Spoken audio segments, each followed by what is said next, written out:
So do you see what I mean?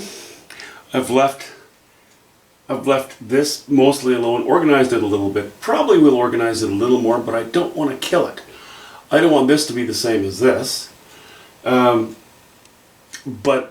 similar. You know, what I've tried to do, broadly speaking, is just push it all back. I'm probably going to touch this in spots. When I go into the sky, I'm probably going to just dip a few tiny little speckles of sky into those trees to break the lines. We'll see. Maybe not. Well, I don't usually use a newer brush during a wash-in, but, well, I'm not really washing things in, but I would like a fairly dark outline on these trees. I can make them weaker if I have to, but to make them stronger, I don't want to do that. Once I go in with the knife, paint's kind of thick. So I'm just going to take a little bit of, what is it this time? It's raw umber and ultramarine blue. And I'm going to, because they're quite important trees, I'm going to outline, so I strengthen the outline against the sky, and then also probably just draw a few lines in with paint suggesting some shapes within this bank of trees. I'm not planning on having this bank of trees catch light. They're standing back from this very localized intensity of light. So they're going to be dark. So that is, you know, in preparation of that, that's just what I'm doing right now.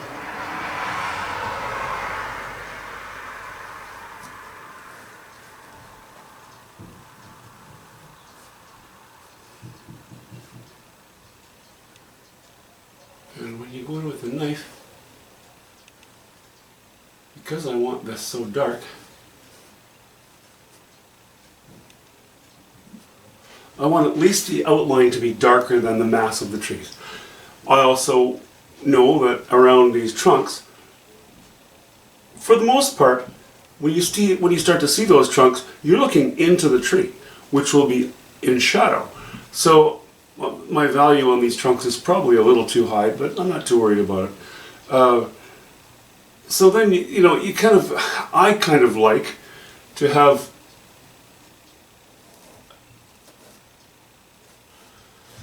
the appearance of boughs overhanging the trunks. If I do it now with the brush and a bit of terps and a bit of paint, it gives me a guide for when I go in with the knife, and it helps me avoid screwing up too much. And I'd far rather screw up when I'm washing things in with a brush than make a mistake with the knife. The knife is more work to correct, and your mistakes tend to be bigger. Mind you, anyway.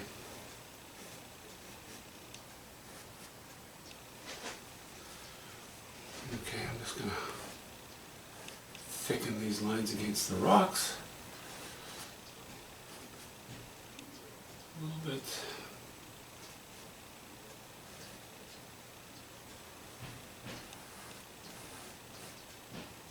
Alright, I think that's good. Now, what I usually do, I'm kind of happy with the layout of the trunks. You know, they might not all stay, I don't know, but I'm figuring on them staying. So what I'm going to do is I'm going to go up and down each side of these trunks, just thinking of them as, again, as I mentioned, when you're seeing trunks, you're looking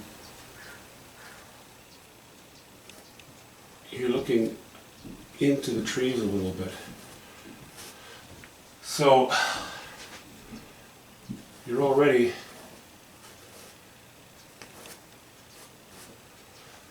suggesting that there's going to be some darkness there just in your thinking, you know. So if I do this, I can put light over it so that I'm not, you know, maybe a couple of trunks are standing proud of the trees. Maybe they're old dead trees, doesn't matter. If I do this, I'm just getting ahead of the game a little bit. You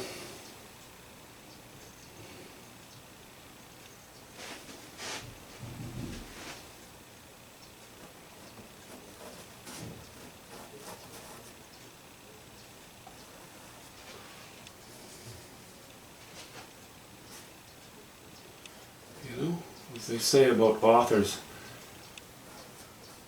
if you're going to write something, write what you know.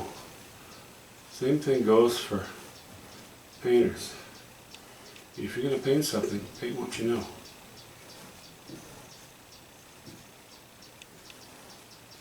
And I'm pretty confident I know how this works, so that's why I'm doing it this way.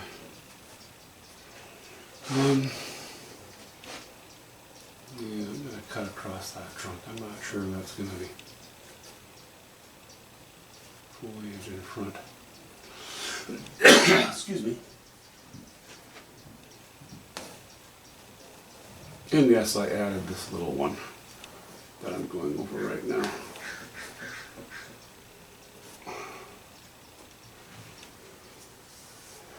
I'm careful not to have ridges of dark paint against the knife, against what's already established.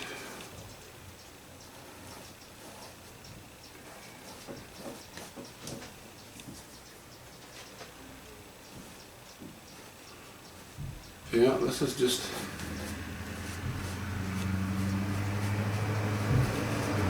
This is really mostly an abundance of caution. The more references you can give yourself as you put a painting together, you know, the better off you are in a lot of ways.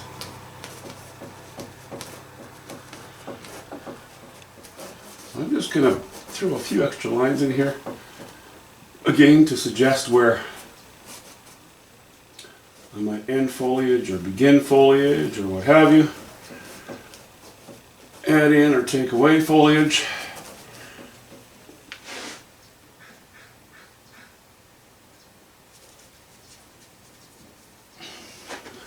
It's all helpful stuff.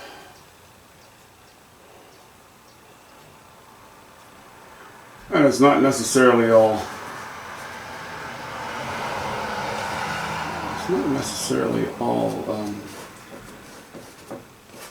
evergreens either, you know.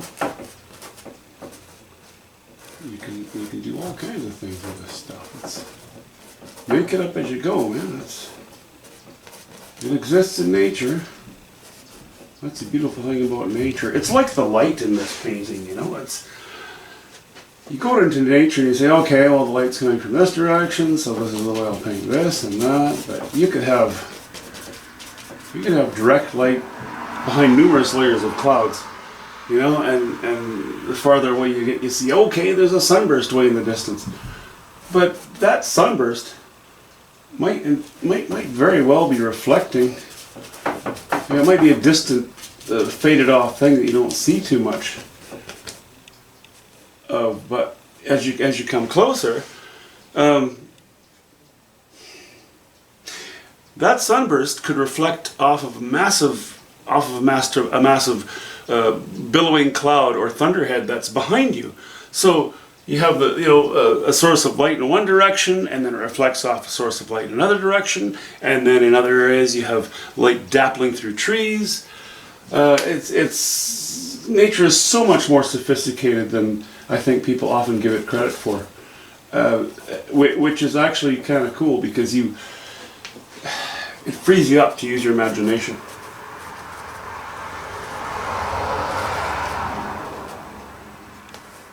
In a way, yeah, it's like that whole thing. The truth can definitely be stranger than fiction, and if it's painted reasonably well, I think that the viewer typically will see that. Okay, so that's enough planning for this. I can play with it now with a knife with some good confidence. It has to sit and dry.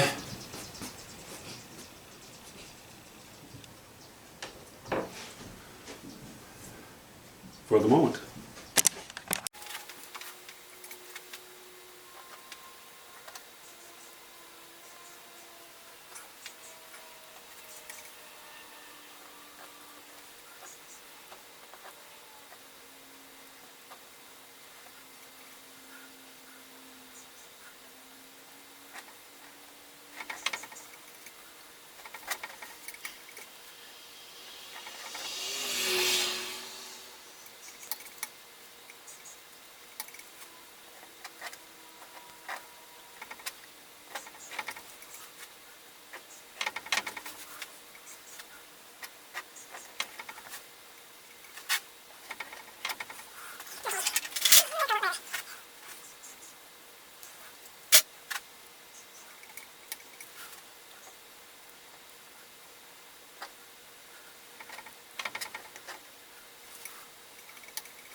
Well, we're getting our shapes in here now, you know. I don't want to go any lighter. I want it to stay fairly dark, but still have some interest. I think that's going all right. You know what I'm seeing though very clearly now is I didn't mind allowing, sort of letting this come off the edge of the painting, but I would prefer very much to close this off and darken it. So I'm just going to take not these colors, but these values actually even lower, and put a few darker strokes in here, because that's going to help close off this end, thus allowing the viewer to be more of a captive audience for this area. It's a thought. It's a happy thought.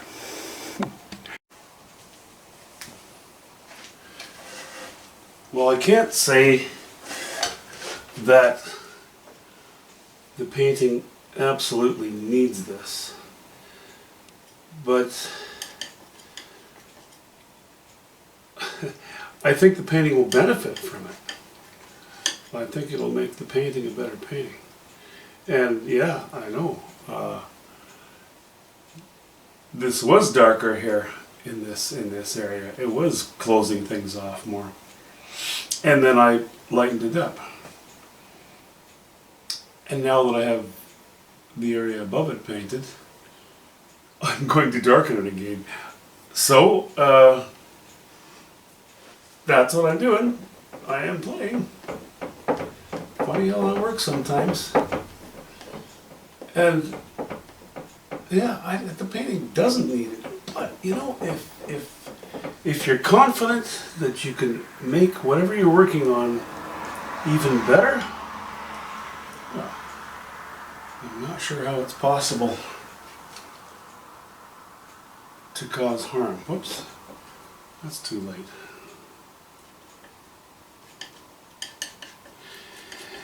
And being a large painting, for me, this is quite an investment in thought and work. So yeah, I do want this painting to turn out well. So I'm going to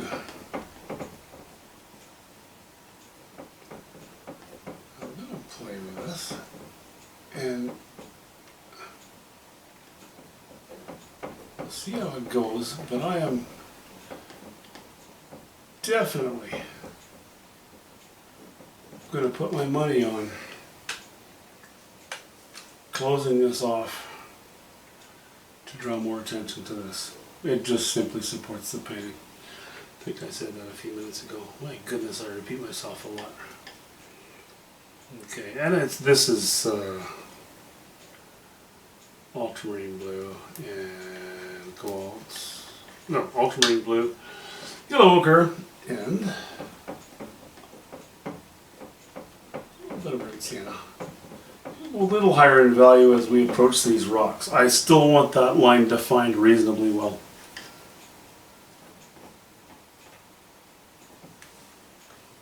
Let's see. Should we do that? I think it'd be good to sort of come maybe across to about here.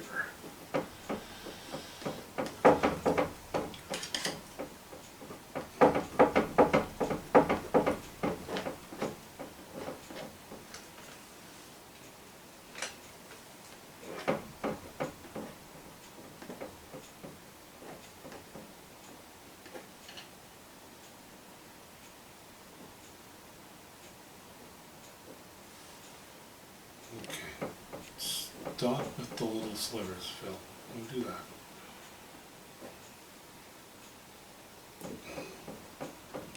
Maybe even one across there. Rather than picking up the values from these rock onto the water, maybe the values from this rock should be only laid in on the highlights of this water in this area. Sorry, my voice is really kind of going lately. Probably because I talk too much.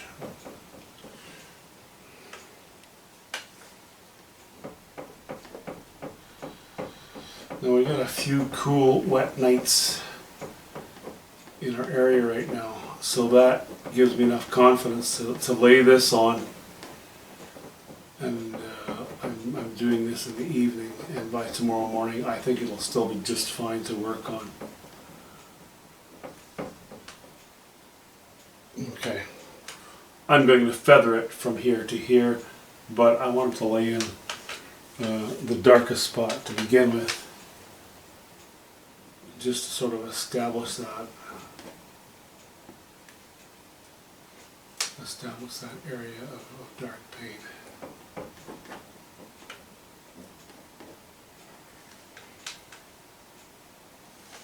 Yeah, maybe one more out this way. Okay. I'm gonna stop with the bigger knife because, again, now I have to go against the rocks. So I have to do a little more accurate carving. Add a little bit of weight to my pile, not very much so. And a little yellow ochre, not very much so.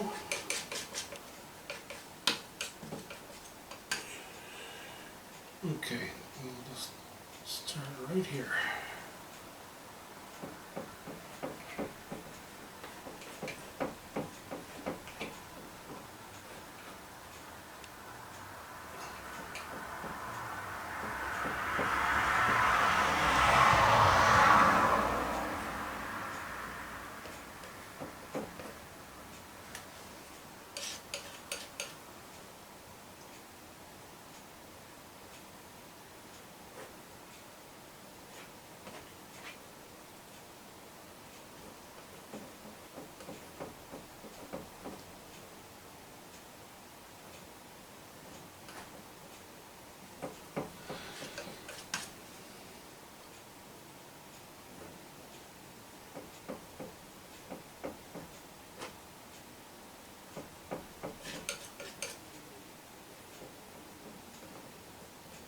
Back and forth, different decisions. You know, it's funny because on a small painting, I wouldn't really sort of need to deal with these issues too much. In my studio is only so big, I cannot back up as much as I'd like to. So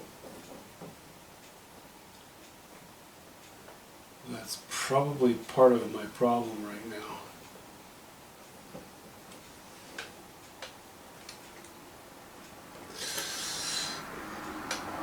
Okay, I'm going to continue with that.